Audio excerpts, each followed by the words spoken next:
Video শুরুতেই তোমরা দেখতেই পাচ্ছ যে আমার এই রুমটা পুরো ফাঁকা হয়ে গেছে, যেখানে আমি এই 4 বছর কাটিয়েছি। তো এই রুমটার সঙ্গে আমার অনেক স্মৃতি জড়িয়ে আছে। আর এখন আমি কিন্তু এই ঘরটাকে ফাঁকা করে দিয়েছি, আর ঘরটাকে ছেড়ে আমাকে এখন চলে যেতে হবে। তো তোমরা অনেকেই জানো, আমার ব্লগে অনেকেই দেখেছো যে আমরা নতুন বাড়িতে শিফট হয়ে যাচ্ছি। তো নতুন বাড়িতে যাওয়ার একটা আনন্দ, সাথে সাথে কিন্তু আমরা পুরনো বাড়িটাকে ছেড়ে চলে যাচ্ছি, সে তার জন্য একটা ভীষণ দুঃখ। তো বাড়িটা, ঘরটা ছাড়ার চেয়েও বেশি বাড়ির মানুষগুলোকে মিস করব অনেক। আর সবাইকে ছেড়ে আসার যে যন্ত্রণাটা তোমাদের সঙ্গে আমি ঠিক শেয়ার করতে পারবো না। তো আমি এত বছর ধরে ওই বাড়িতে ছিলাম, এত বছর বলবো না, আমি যত বছর এসেছি আর কি, 4 বছর। তো 4 বছরে কিন্তু অনেক স্মৃতি জড়িয়ে আছে, ভালো মন্দ সব রকম স্মৃতি জড়িয়ে আছে। তো ভীষণ কষ্ট হচ্ছিল বলে বোঝাবার মতো না।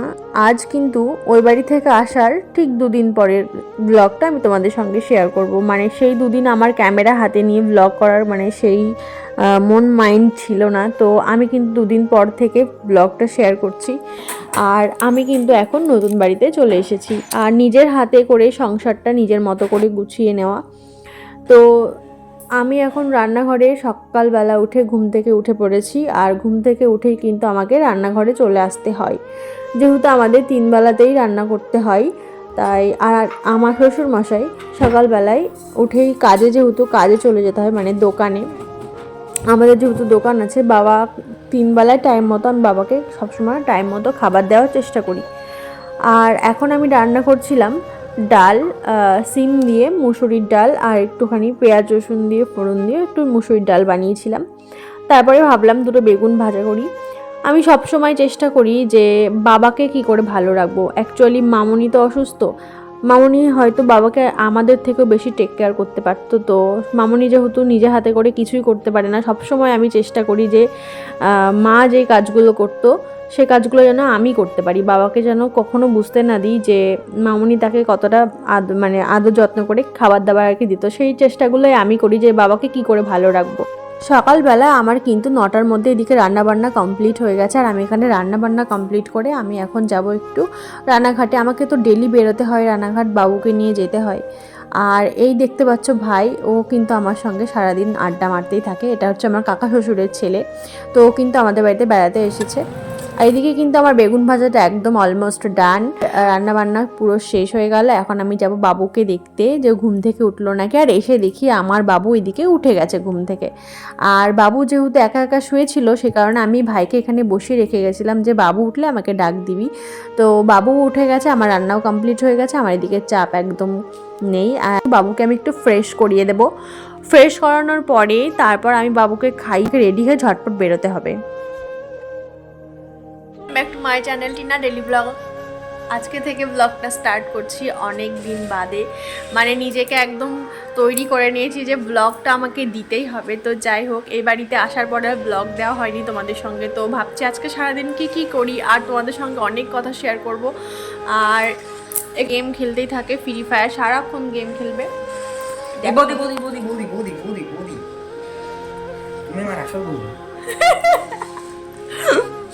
তো সারাদিন কিন্তু ওর সঙ্গে আড্ডা মারতে মারতে দিন কেটে যায়। তারপরে বাবু তো আছেই, বাবুকে নিয়ে সময় কাটাই।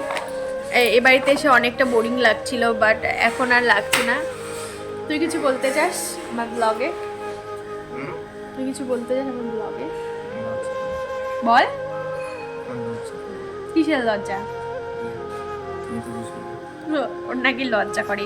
তো ও কিন্তু এই দেশে এসে সবচেয়ে বেশি যদি কিছু খুঁজে থাকে সেটা হচ্ছে মেয়ে। ও একটা মেয়ে দরকার।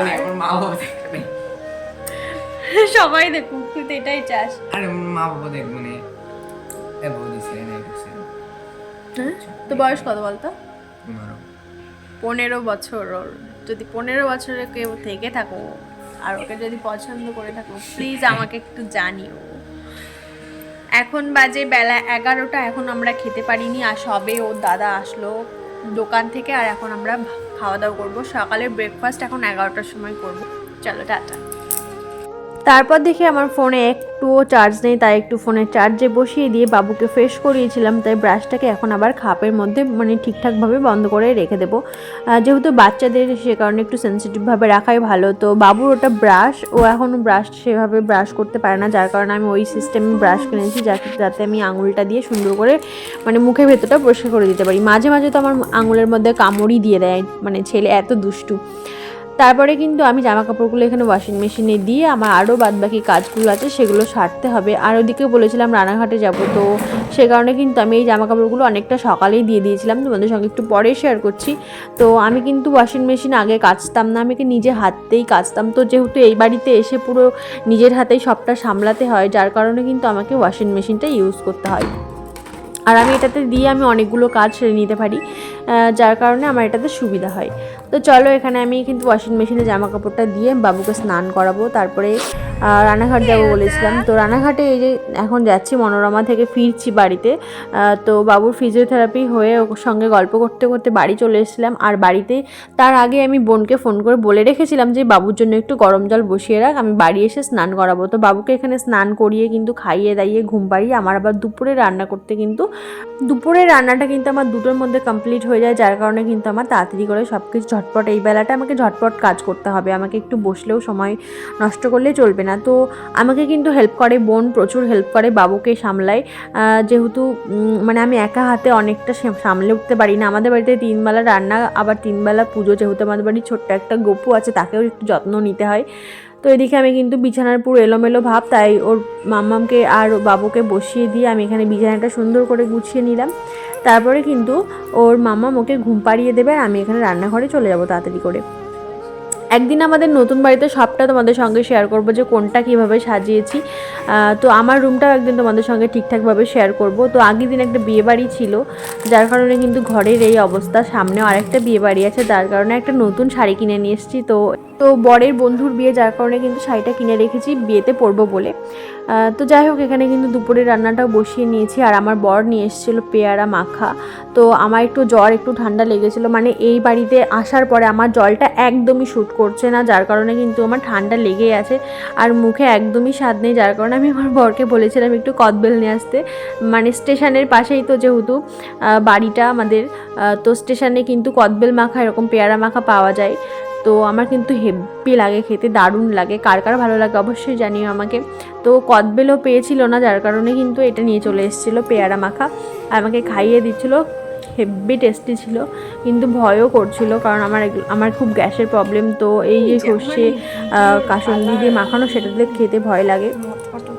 আবার এখানে রান্না করছিলাম মুগ ডাল মাছের মাথা দিয়ে, আর গাটি কচু দিয়ে মাছের ঝোল, অনেক কিছু, আর লাল শাক ভাজা, অনেক কিছু রান্না করেছিলাম। আর খাওয়া দাওয়ার কী কী করছি সেটা অবশ্যই তোমাদের সঙ্গে শেয়ার করব, যে কী কী রান্নাবান্না খাওয়া দাওয়া হয়েছে। তো আমাদের বাড়িতে কিন্তু এরকম 2-3 রকম হয়, প্রত্যেক দিনই 2-3 রকম হয়। সবারই তো অনেক ইচ্ছা করে যে নিজের মতো মনের মতো করে রান্নাঘরটাকে সাজাই। তো আমিও আমার মনের মতো করে সাজিয়েছি। আরও কিছু ডেকোরেশনের জিনিস আসা বাকি রয়েছে, মানে অল্প কয়েকদিন আসা তো রান্নাঘরে, সে রান্নাঘর কেন, শুধু অনেক ঘরেরও অনেক অনেক ফার্নিচার, অনেক ডেকোরেশনের জিনিসও সব বাকি আছে, সবে মাত্র এসেছি। তো ঘরটাকে সুন্দর করে সাজাবো, তারপর তোমাদের সঙ্গে এক এক করে সবই শেয়ার করবো। আর এখানে ভাত খেয়ে নিচ্ছিলাম, ভাই, আমি, আমার বর। তো আমরা 3জন এখানে খেতে বসেছিলাম, আর খেতে বসে বসে গল্প করছিলাম সবার সঙ্গে। আর এখানে স্নান করে পুজো দিয়ে আমার কিন্তু এখানে খাওয়া দাওয়া কমপ্লিট হয়ে যাচ্ছে। আর যেদিন আমি মনে করি যে সারাদিন আমি আজকে কাজ করব, সেদিন আমার কাজ করার মানে এনার্জি ফুল থাকে, আমি সকালবেলা উঠে সব নিজের হাতে সব সামলে নেব। আর যেদিন আমার ইচ্ছা হবে না, সেদিন আমি কোনো কাজই করতে পারবো না। তো সবসময় আমাকে এনার্জি ফুল থাকতে হয়, যেহেতু বাড়িতে সবই একা হাতে করতে হয়। আর আমার জন্যে, আমার সাথে হেল্প করার জন্য কিন্তু একজন দিদি আছে। তো ও কিন্তু রিসেন্টলি ওকে রাখা হয়েছে, যেহেতু মামনি অসুস্থ। আমি আর তাই কারণে কিন্তু আমি সমস্ত কিছু একা একা সামলাতে পারি না। তাই চিমনিটা কিন্তু হালকা হালকা করে যদি পরিষ্কার করে রাখা হয়, বেশি বেশি মানে তেল পড়তে দিই না, একদম 2 দিন অন্তর অন্তর পরিষ্কার করে রাখি, যাতে মানে সবসময় সব কিছুতে অল্প কিছুতে পরিষ্কার করে রাখলে তাড়াতাড়ি হয়ে যায়। কিন্তু যদি অনেক নোংরা পড়ে যায়, তাহলে কিন্তু পরিষ্কার করতে অনেক সময় লাগে, যার কারণে কিন্তু আমি দিদিকে বলছিলাম একটু ভালো করে চিমনিটা পরিষ্কার করে দাও। তারপরে খাওয়া দাওয়ার পরে কিন্তু আমরা 3 জন মিলে শুয়ে পড়েছিলাম। আর বিকালবেলা উঠে দেখি এখানে ঘরের বাইরেটা পুরো হনুমানে ভর্তি। তাই একটু হনুমানগুলোকে এই শুকনো বেগুনগুলো দিয়ে দিচ্ছিলাম, শুধু শুধু ঝুড়িতে পচেই যাবে তাই জন্য ওদেরকে দিচ্ছিলাম। কিন্তু ওদেরকে যদি আমি এরকম খাবার দিই না, একদম জায়গাটা নষ্ট করে ফেলবে, আর খাবারের লোভে লোভে আসবে আর বাইরেটা একদম নষ্ট করে ফেলবে, পটি ফটি করে ফেলবে। সে কারণে আমি কিন্তু দিতে সাহস পাচ্ছিলাম না। তো একটা বেগুনি দিয়েছিলাম, দিয়ে আমি চলে গেলাম। যতটা ভালো মনে করি আমরা অতটা ভালোও নয়, মানে ভীষণ বাজে, একদম দরজা খোলা পেলেই ঘরের মধ্যেও চলে আসে 2-1 সময়। তারপরে সন্ধ্যা হয়ে গেছে, আর সন্ধ্যা টন্ধা দিয়ে বাবু দেখছিলাম যে কিছুই সেরকম খাচ্ছে না। এই বাড়িতে আসার পরে আমার আর বাবুর দুজনেরই ঠান্ডা একদম কোনো রকমে মানে সর্দি কাশি লেগেই আছে, যার কারণে বাবুকে একটু ভাবছিলাম পাস্তা বানিয়ে দেবো। তো এই বাড়িতে আসার পরে মানে অনেক কিছু নেই, নতুন নতুন করে আনতে হবে, গোছাতে হবে। সয়া সস চিলি সস দিয়েই বানিয়ে দিয়েছি, টমেটো কেচাপটা ছিল না, তাহলে বাবু আর একটু ভালো খেত, একটু মিষ্টি মিষ্টি একটু টক টক লাগতো। তাও এরকম ফাস্ট ফুড মানে বাইরের ভাজা পোড়া, বাইরের বলো বাড়ির বলো, ভাজা পোড়া খাবারগুলো বেশি পছন্দ করে, এমনি জোর করে খাওয়াতে হয়। তো যাই হোক, ওকে দেখেই বুঝতে পারছো যে ও কতটা পছন্দ করে এই ধরনের খাবারগুলো। বসে গেছিলাম খেতে, সন্ধ্যাবেলায় টিফিন খেতে। আর বোন আজকে বাড়ি ছিল না, ও গেছিলো একটা বার্থডে নেমন্তন্নে।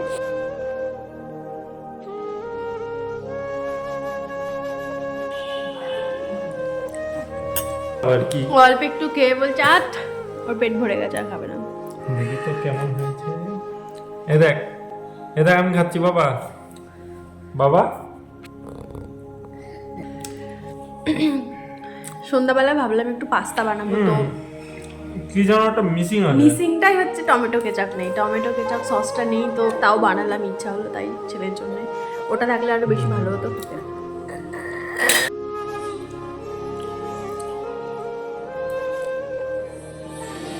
একই ফ্রেমে 3 জন, একটা সুন্দর মুহূর্ত, যেটা কিনা আমি সবসময় চাই যেন আমরা সবসময় এরকমভাবেই থাকতে চাই। 3 জন এরকম হাসি খুশিভাবে সবসময় কাটাতে পারি, ফ্যামিলির সবাইকে ভালো রাখতে পারি, সবাই যেন ভালো থাকে। ভগবানের কাছে এটাই চাওয়া, বা গুরুজনদের কাছে সবার কাছে আশীর্বাদ চাইছি যে যেন এরকম একটা সুন্দর মুহূর্ত সবসময় কাটাতে পারি।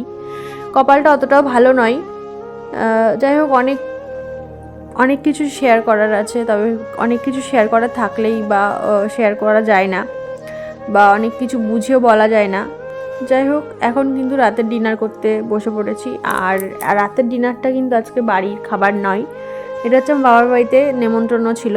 আমার এক জেঠুর ছেলে দাদা নেমন্ত্রণ করেছিল। তো বাবু ঠান্ডার জ্বরের কারণে আমি কিন্তু যেতে পারিনি, তাই দাদাই আমাকে খাবারটা পার্সেল করে বাড়িতে দিয়ে গেছিলো। দাদা বানিয়েছিল চিলি চিকেন, রাইস, আর হলো দেশি মুরগি।